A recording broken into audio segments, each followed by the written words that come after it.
Their promise is to teach. Their purpose is to teach people wisdom and discipline, to help them understand the insights of the wise. Their purpose is to teach people to live disciplined and successful lives, to help them do what is right, just, and fair. Because we don't know how to live right and just and fair. We were crooks. We were just self-preservation. We were just trying to get by. We were just trying to get our own. We were just trying to get ours. Everybody else was getting theirs, so we were trying to get ours. We had no God. We were ungodly people doing ungodly things. That's because we were ungodly. But now when we are godly men and women, and these things have to change. How hard is it for us to be disciplined? How hard is it for us to take direction? We are so prideful, and we get caught up on so much that our own egos will keep us from moving forward. Ego is a crusher. Pride is a crusher. And it destroys your character. These proverbs will give insight to the simple. People that have very little knowledge, the simple-minded people. There's proverbs will give them insight to the simple, knowledge and discernment to the young. Let the wise listen to these proverbs and become even wiser. Let those with understanding receive guidance by exploring the meaning of these proverbs and parables, the words of the wise and of their riddles. Fear of the Lord is the foundation of a true knowledge, but fools despise wisdom and discipline. It's time for us to say, I'm ready. Teach me now, Lord. Help me be more like you. First of all, I need, Lord, to be obedient. Teach me to be obedient, God. Everything else will fall into place. My problem is obedience. I'm not obedient. I'm a stubborn, prideful child that kicks and screams every time God gets a hold of me. And then I wonder, and then he comes to it, and then I wonder, what an idiot I am. What do you mean? I appreciate that. Okay. Usually it's my wife saying, amen. But once we start getting a hold of some of this stuff, it's like Joy says, you know what, man? The simplest thing for me to do is tithing now. It's easy. All I do is it's automatic. I write it down. I know how much I make. I know how much you get. I haven't done it. I offer to God this and it's done deal. Tithing before was just dramatic, and I don't know how much I'm going to give them. What am I supposed to do? And, you know, and you go, I quit. I quit worrying about it. God, I'm obedient. Larry says 10%, the Bible says 10%. That's easy math. Carry the 1, mark the 4, chip the $5. But now it's no. Boom, we're done. All yours, Lord. All yours, church, and we're done. We make it hard because we think we know better. Oh, this applies to you, not me. I'm okay. I'm good with God. I used to think that too until he showed me how good I was. How good I wasn't. We repent passionately. For God to work in your mind, man, things change. They flip-flop, man. God is upside down God. Everything that was upside down is backside up and upside down again. For what Christ says, if you want to be at the head, you got to start at the end. You want to be exalted, you got to redeem yourself. You got to humble yourself.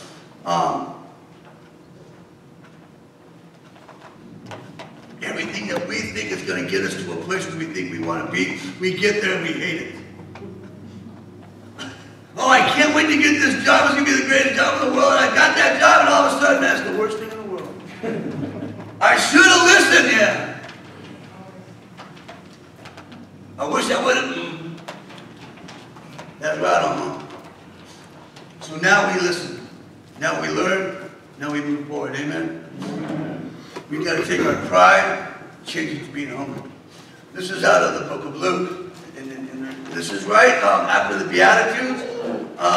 Christ is starting his first Sermon on the Mount. Broke it down into some heavy topics, man. He was talking about stuff that these people were tripping on hard because it just didn't make sense. Blessed are those who mourn, for they'll be comforted. You know, the meek will inherit the world. What are you talking about? You're out of your mind. And here comes Jesus and says, now watch, I got something for you. You know that the highlighted and underlined stuff, those are your words. The rest are my words. We're going to get crazy a little bit. You guys ready? Yeah. Well, let's talk about being proud, to being humble. But 20, verse 27 says, but to you who are willing to listen.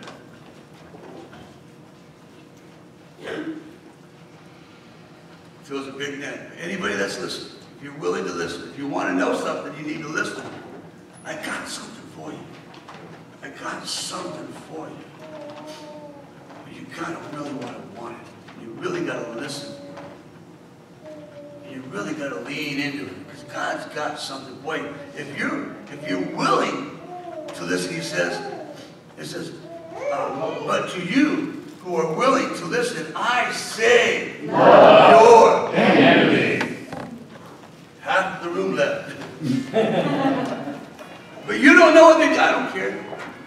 You don't know what they said about it. I don't care. Christ says, forgive them, for they know not what they do. Stephen says, as he sees Christ in the sky, as they're stoning him, he says, forgive them. They don't know what they're doing. And here, I hold the grudge because the guy says I'm an old man. Yeah, I'm going to chase him down and crucify him. I am an old man, yeah. Good observation, sir.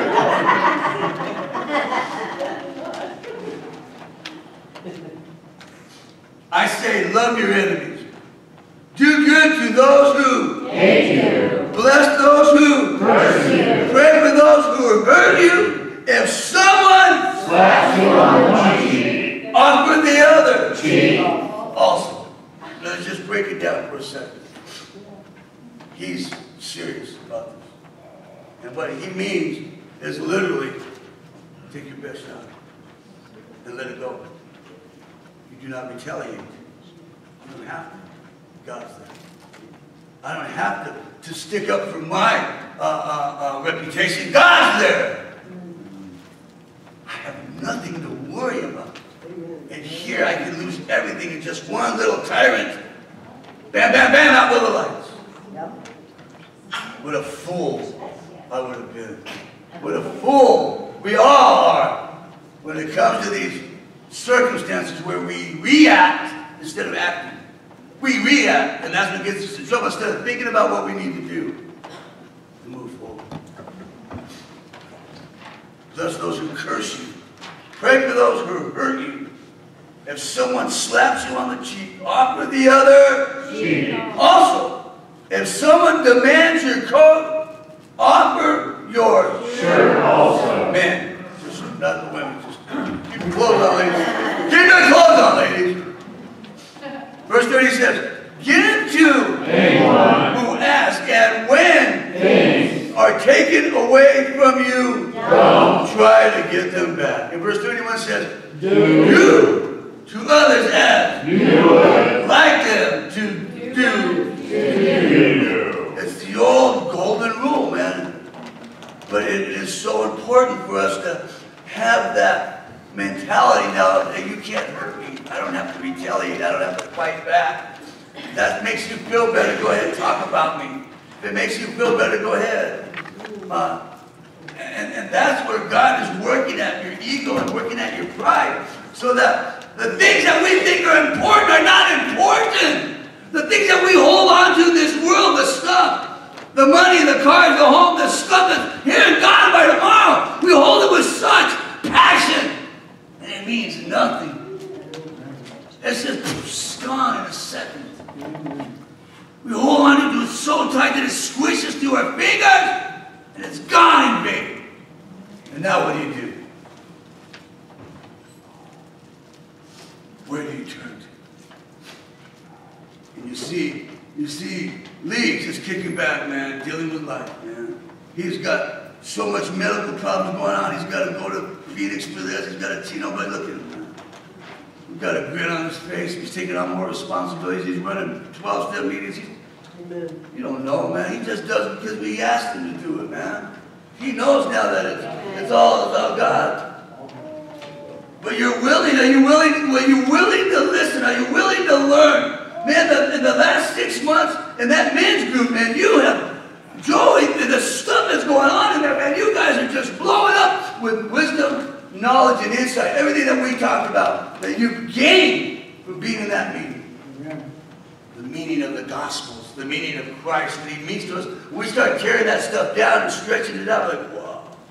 And then all of a sudden, you guys come with, like, where did that come from? Like, well, in Galatians, it's like, well, how do you know about Galatians? You know, like, well, Larry, you said in that sermon, I'm like, wow, you were listening even as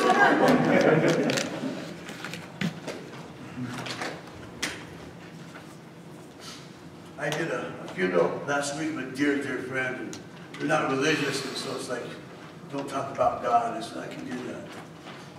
So all I did was talk about love. Every time I wanted to say something about God, I said it was love.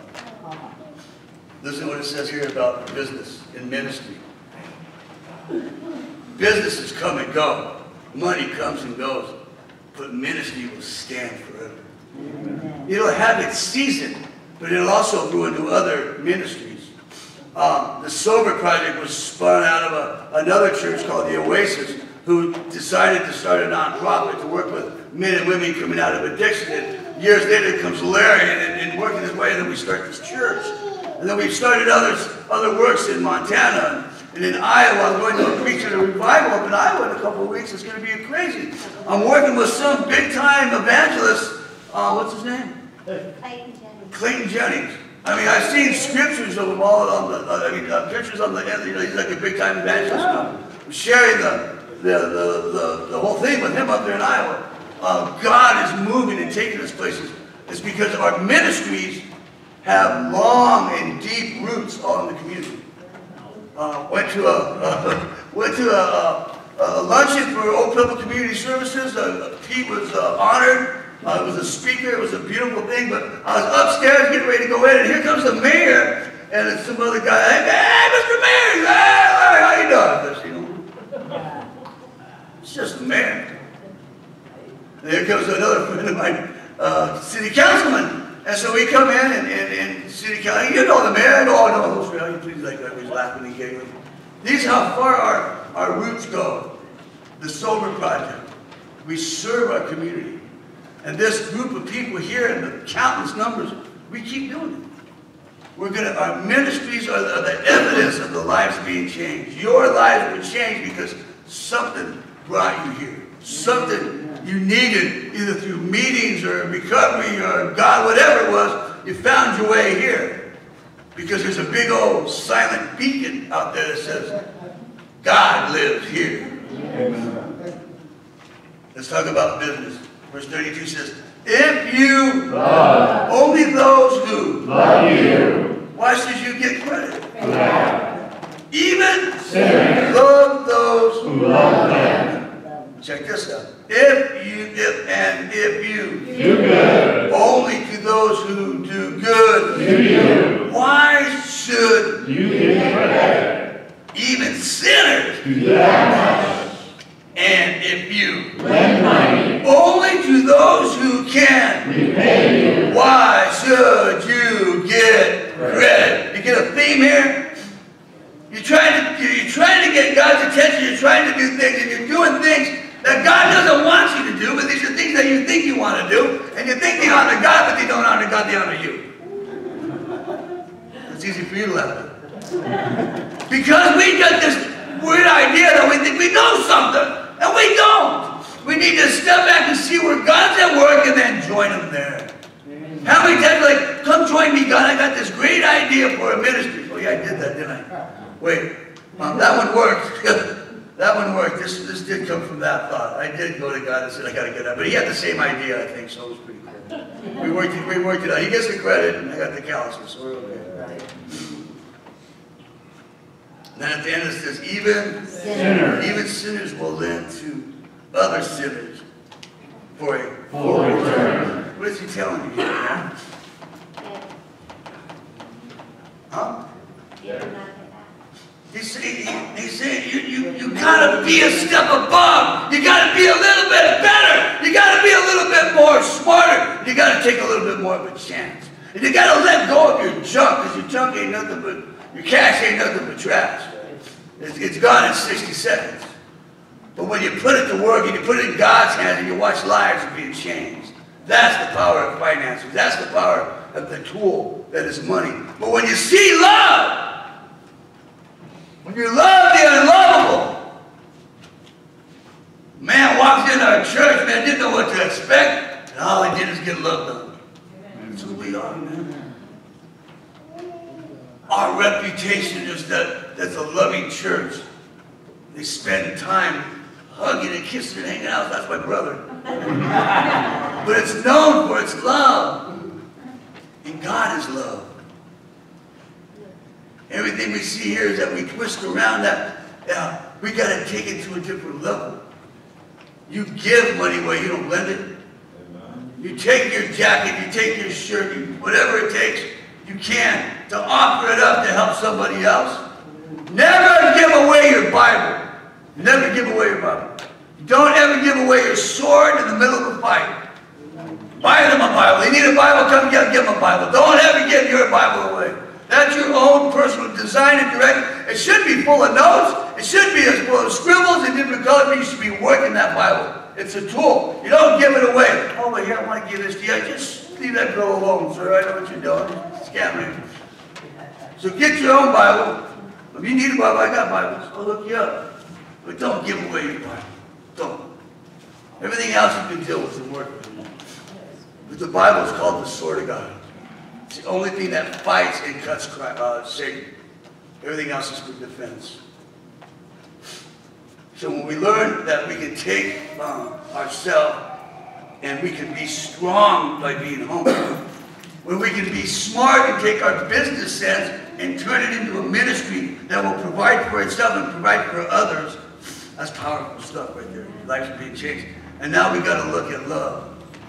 We take that self-love of ourselves, that we thought so highly of ourselves, and then turn it to true love, which is the love of Christ.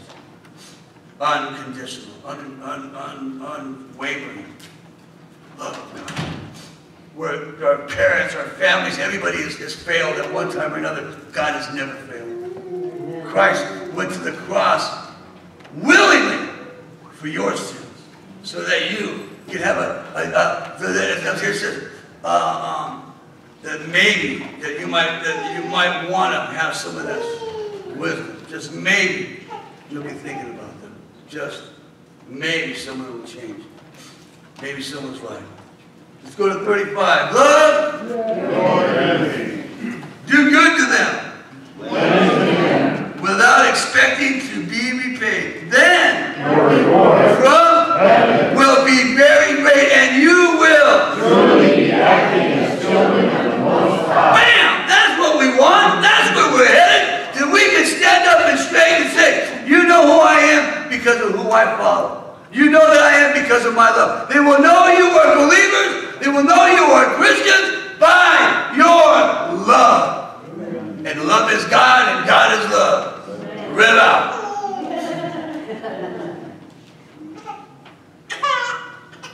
And all of this is set up so that we will have rewards in heaven. It's an understanding of God's economy.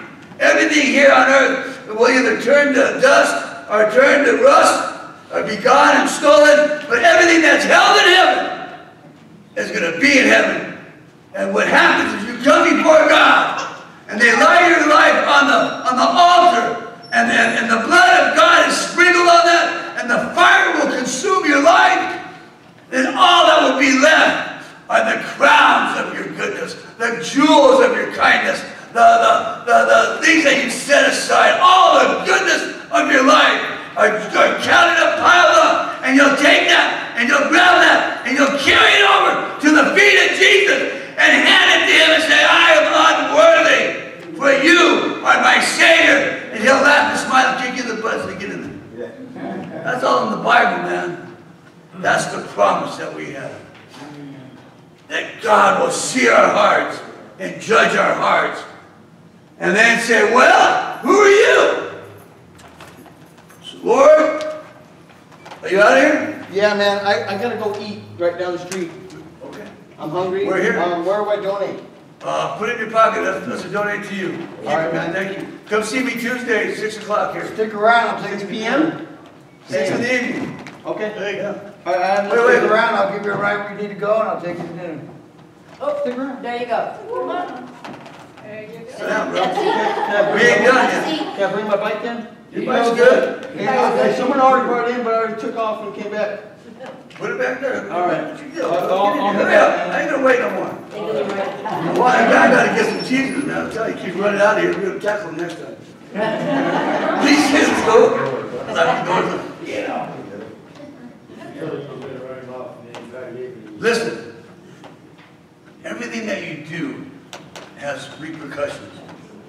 Everything that you do, God sees, especially the stuff that you do that nobody else knows. That's where the goodness is. How you act when nobody's looking. It's how you speak when nobody's looking. That's the deal. That's the credibility. That's who you are. Everything else is just a game. It's just a con. It's just the BS. But when you're honest with somebody, you can look at somebody and be sincere. There's power in that. There's power in that sincerity. There's power in trust. And more so, there's power in regaining and building and knowing that God is with you.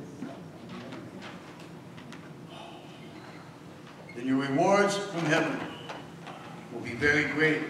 And you will truly be acting as a child of the Most High. Church, for He is kind to those who are ungrateful and wicked. You must be compassionate. You must be compassionate. Just as your Father is compassionate. What did God do for you when you were out in the streets? Where were you when you were crawling out of the detox, crawling out of the gutter, looking for God? Where were you yesterday? Just trying to find somebody to give me some help. It's here. It's God. But unless you ask Him, unless you're one of these who say, I'm willing to listen, unless you're willing to say, I believe, you ain't going nowhere. What's the hardest part? Well, I'm going to do this. Church, get to pray. If there's anybody in here, anybody, that has not given their life to Christ, that knows that right now they can't live without God, this is where you do it. This is where you say, you walk up here and pray with me. And this is where we say, if you want some, don't get some. Anybody that is not a believer, if you ask yourself right now, if you were to die, would you go to heaven? Would you go to hell? Do you know? If you don't know, man, I can set you up. You going to heaven or you going to hell? How do you know?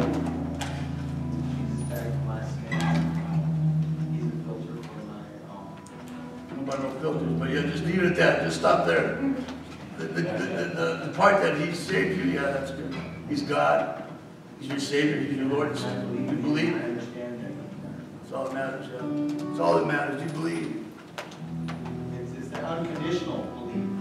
That's what we all work at, son. That's why we're here. Because we all, like, one of Pastor Mark's favorite sayings is, Lord, I believe, but help my unbelief. Help my unbelief.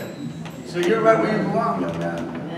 If there's anybody that needs to make a special commitment to God that wants to come up and just start over, ground zero, repent, passionately repent, and ask God to start over. Come up and pray with me. Back up. Let's got one more song. Let's do that.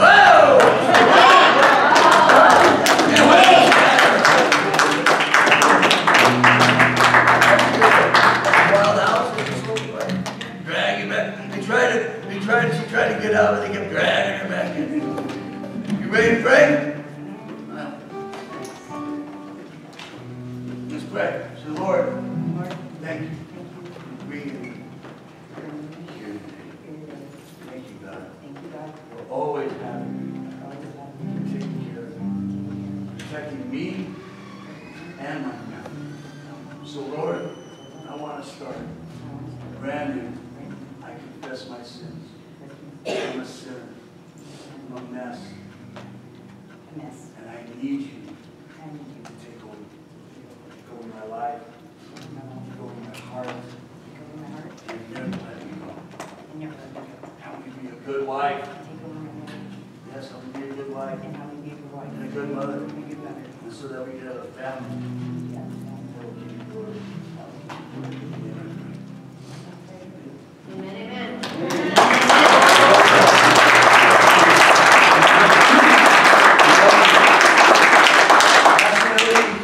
Repent, and your lives will change, baby girl. Amen. All right, we got one more song. Let's do this.